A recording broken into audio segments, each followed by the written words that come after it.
बाबा विद्यापति के चरण में वंदन करें। एत उपस्थित समस्त श्रोता के हम रंजन सिंह प्रणाम करै छी। आइ बहुत खुशी हो रहल अछि जे एहि बीच में हमरा के मौका मिलल और ई गांव में हम पहिल बेर एलहुं हैं और अपने सबसे बहुत बड़ा आशीर्वाद और प्यार के आशा रखै छी और ये प्यार और आशीर्वाद तखने हमरा भेटत जखन अपने सब दोनों हाथ खोल के अपने संगीत में खड़े हो जाते तो सबसे पहले कल मिथिला वर्णन अपने से गुजराई रहल छी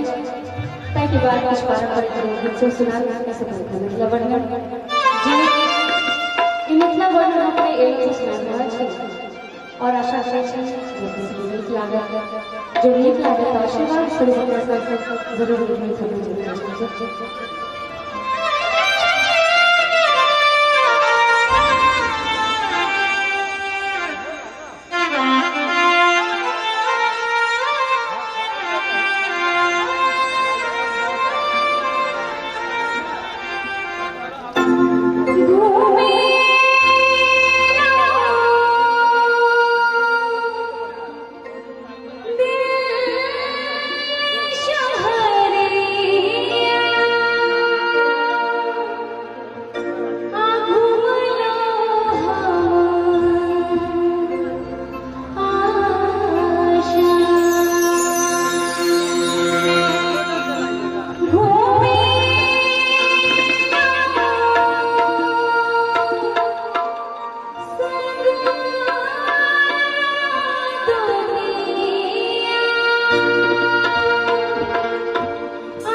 मिथिला के छी इनका गुमान में दोनों हाथ उठावे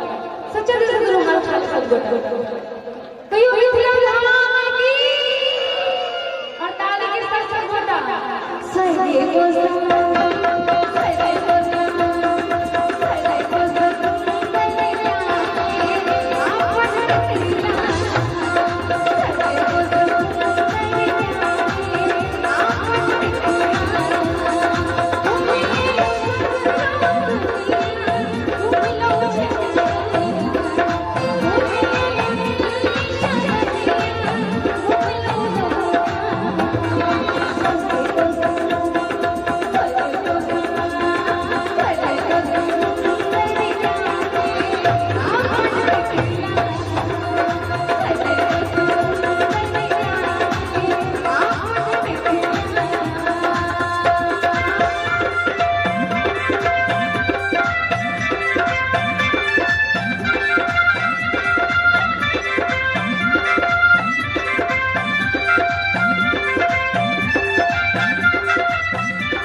हो